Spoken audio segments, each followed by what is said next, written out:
Hi friends, आप सभी को मेरे वीडियो में स्वागत है। आप लोग कैसे हैं? आशा करती हूँ आप सब अच्छे होंगे और मैं भी अच्छी हूँ।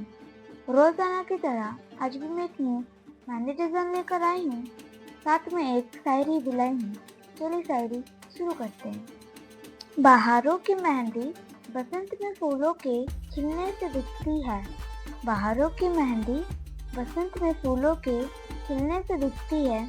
दुल्हन की मेहंदी शादी के समय हाथों में दिखती है। बातों बातों में सब कह दिया, कभी शायरी तो कभी मेहंदी बना लिया। सबको शुक्रिया जिसने जबा आर्ट्स को सब्सक्राइब कर लिया। आप लोग वीडियो में बने रहे। वीडियो अच्छा लगे तो लाइक, कमेंट, शेयर और सब्सक्राइब जरूर कीजिएगा। Thank you.